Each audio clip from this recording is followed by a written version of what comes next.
নমস্কার বন্ধুরা, মা ডিগলিপুর চ্যানেল থেকে বলছি। তো বন্ধুরা, আবার এসে গেছি আমি আমার রান্নাঘরে। আবার এখন আমি রান্না করব। তো কি রান্না করব তোমরা সঙ্গে থাকো। আজকে আমি কি খাবো সেইটাই রান্না করব। তো বন্ধুরা আসো, দেখাচ্ছি তোমাদের। তো আমি আমার ছোট বাগিচায় এসে গেছি। আর বন্ধুরা আজকে দেবো আমার গাছের কুমড়া শাক। আর এই যে দেখো বন্ধুরা, কুমড়া গাছে এখন ফুলও ফুটবে। এই যে, আর এখন কুমড়া গাছের ফুল ফুটবে, মাকে ভেজে ভেজে খাওয়াবো। অনেক দিন হয়েছে মাকে কুমড়ার ফুল খাওয়াতে পারি না, গাছে ছিল না সেই জন্যে। আর এখন গাছে হবে। তো বন্ধুরা আজকে কুমড়া শাকের ডাগা কেটে নেব, কারণ এই যে কুমড়া শাক লম্বা হয়ে গেছে তো একটু আগা কাটতে হবে।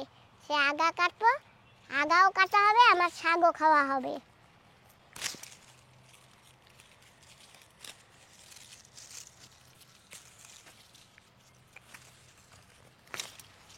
কেটে নিয়েছি কুমড়া শাকের ডগা। নতুন কুমড়া শাক কেবল হচ্ছে। আর এখন কুমড়া শাকে অনেক টেংরি সারবে। আর টেংরি আগা পাতা সারলেই ব্যাস বেশি ফুল হবে। আর এই একটা আগা ঢং ঢং করে যেতেছিল, কেটে ফেললাম। আর এখান থেকেও একটা কাটবো।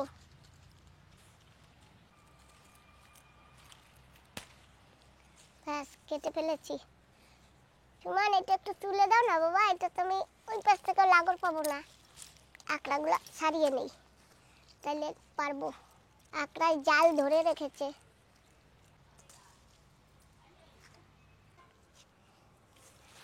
দুটো আগা হয়ে গেছে, আর এখান থেকে একটা নেব, ব্যাস হয়ে যাবে।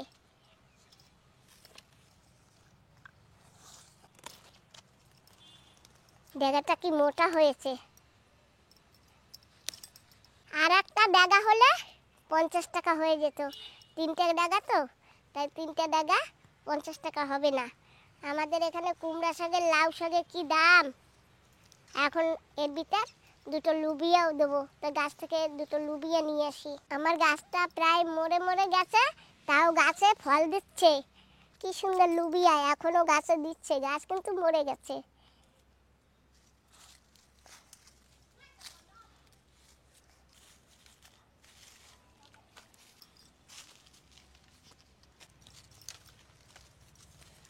যে কটা লুবিয়া পেয়েছি আমার হয়ে যাবে, কুমড়ো শাকের ভিতরে দেব। কুমড়ো শাক দিয়ে আজকে পাতলা ঝোল করব। বরবটি নিয়ে চলে আসছি আর শাক নিয়ে চলে আসছি। এখন শাক কটা একটু বেছে নেব।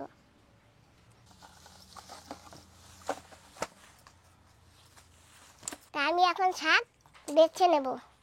নিজের গাছে হলে যখন তখন তুলে খাওয়া যায়। একদম টাটকা কুমড়ো শাক নিয়ে আসছে তুলে, আর এখনই রান্না করব। আর এ খেতে যে কি সুস্বাদু লাগবে। বন্ধুরা আমার তো বেশি গাছ নেই, আর গাছ এখনো বড় হয়ে পারেনি, একটু আগা কেটে দেওয়া লাগবে।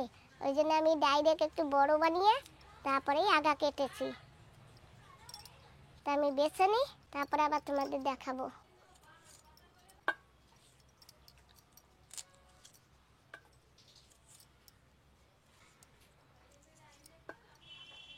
বন্ধুরা তোমরা কে কে খাবার চলে আছো আমার বাগিচার কুমড়ো শাক।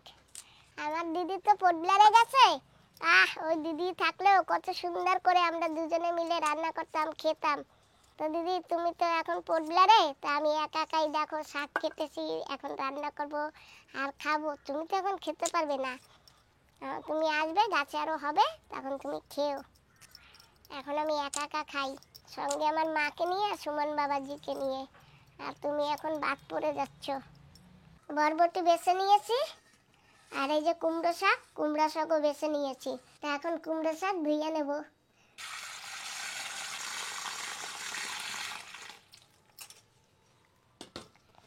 বাগিচায় কুমড়ো শাক হয়েছে, তাই নিজের ইচ্ছা মতন কেটে নিয়ে আসলাম।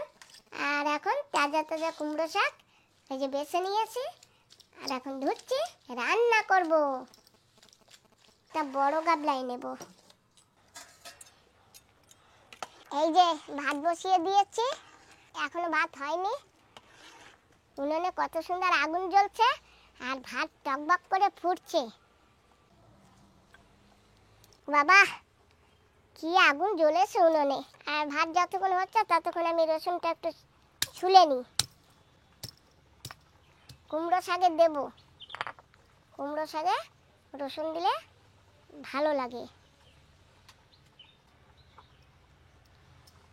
রসুনগুলো একটু থেতো থেতো করে নিলে না জলদি জলদি সালা হয়ে যায়। আমি থেতো করে নিয়েছি আর রসুনগুলো সুন্দর ছুলে গেছে।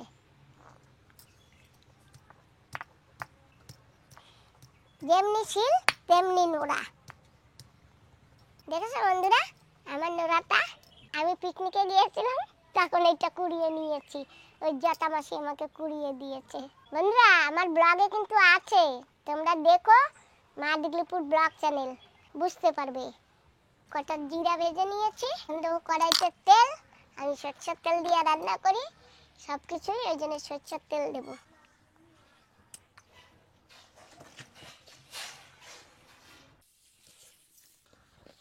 শাকে দিয়ে দেবো কটা রাঁধুনি, দিয়ে দেবো রসুন আর দিয়ে দেবো চিংড়ি মাছ।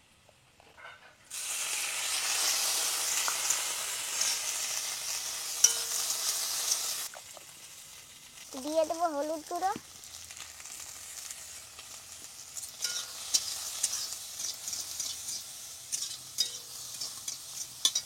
দিয়ে দেবো একটু নুন,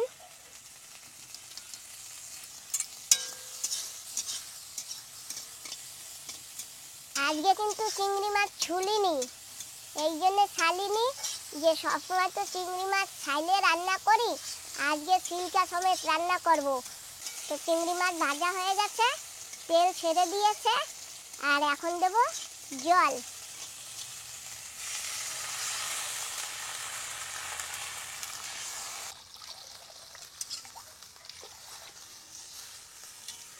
আর এখন এইটা যখন গরম হবে, গরম হতে হতে আমি জিরা কটা বেটে নেব। জিরা কিন্তু ভেজে নেওয়া হয়েছে। বড় নোড়া দিয়ে বাটতে পারতে না, এখন ছোট নোড়া দিয়ে ভালো লাগে না বাটতে, লাগে জানি কি ছোট নোড়া ছোট হয়ে গেছে।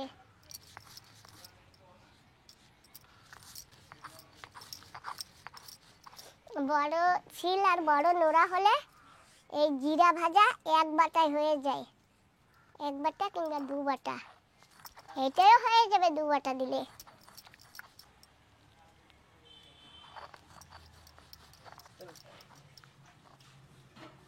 তো বন্ধুরা এই যে দেখো জল ফুটে গেছে, আর এখন দিয়ে দেবো আমি শাক।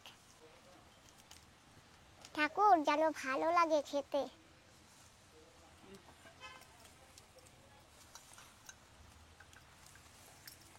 আদা কড়াই শাক, বাহ কমে গেল। শাকে দেবো দুটো লঙ্কা, লঙ্কা দুটো একটু থেতো করে নিয়েছি। এই যে ভেবেছি কুমড়ো শাকে হলুদ দেব না, কিন্তু একটু হলুদ দিয়ে দিচ্ছি। দিয়ে দেবো একটু নুন, এখন দিয়ে দেবো বরবটি,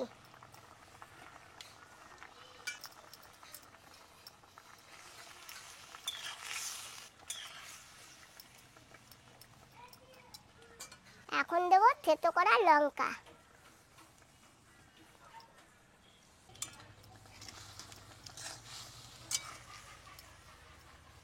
আজকে কিন্তু আমি কুমড়ো শাকের পাতলা ঝোল খাবো, আজকে আর ঝোল গাঢ় বানাবো না। ঝোল যদি গাঢ় বানাতাম তাহলে এক লিটার গোল আলু কেটে দিতাম আর চাল বাটা দিয়ে দিলেই ঝোল গাঢ় হয়ে যেত।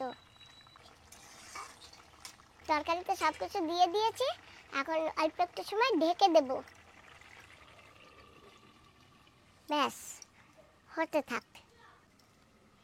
তরকারি হচ্ছে, আর আমি এই যে মশলা বেটে প্লেটে তুলে নিয়েছি, একটু পরে দিব। ঢাকনা এখন তুলে নেব। তরকারি হয়ে গেছে, আর এখন দেব জিরের গুঁড়ো,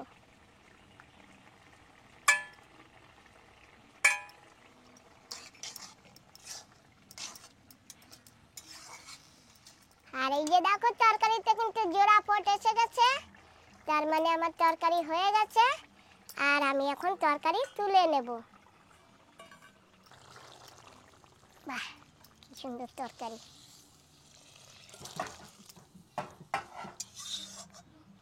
এই যে পোর্টব্লেয়ারের আরেক বান্ধবী দিদি রান্না করেছি। তোমাকে তো সেদিন ভিডিও কলে দেখিয়েছিলাম কুমড়া শাকের ডগা, আর আজকে আমি কেটে রান্নাও করে ফেলছি। খাবে নাকি তাড়াতাড়ি চলে আসো। আর বন্ধুরা তোমরাও আসো। তো বন্ধুরা কুমড়া শাকের পাতলা ঝোল রান্না করে ফেলছি। এই যে দেখো কেমন হয়েছে, তোমরা ভিডিওতে কমেন্ট করে বলো কমেন্ট বক্সে গিয়ে। আর গরম গরম প্রথমেই দেবো মাকে। তুই খাবি না? খাবো। আটিও না। এই যে পাতলা ঝোল রান্না করেছি কুমড়া শাকের। কিছু গরম কেবল রান্না করে নামাই নিয়েছি। ঝড়ও যায় শোনো যায় না। শোনো যায় না, না এত গরম। আটি রাহ। আমি জানি তো, আমি তো কেবল রান্না করে আনছি। লবণ আমি যাইছি। না তাই কেডা দিছে তোমারে লবণ? লবণ লাগবে না। হ্যাঁ আমি তো লবণ তরকারিতে টাই টাই দিয়ে রান্না করছি। তুমি তো আগেই কতখানি পাতে লবণ নিয়ে নাও। তরকারি খাইছো? এই যে খাই। কেমন হয়েছে? ভালো হয়েছে। ঠিক আছে তাহলে খাও, পেট ভরে খাও।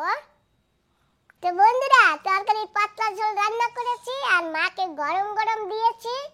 আর এত গরম গরম দিয়েছি যে আমার ধরতেই পারে না। অবশেষে আমার ছেলে ফ্যান এনে ঠান্ডা করে দিয়েছে। আর এইটা কিন্তু এখনো গরম তরকারি। মা তরকারি খেয়ে বলছে ভালো হয়েছে। যাই হোক আজকে ভিডিওটা আমি এখানেই সমাপ্ত করছি। তোমরা সবাই ভালো থেকো, সুস্থ থেকো, যে যেখানে আসো। মা বন্ধুকে একটু টাটা দাও। টাটা। তোমাদের সবাইকে নমস্কার, টাটা, বাই।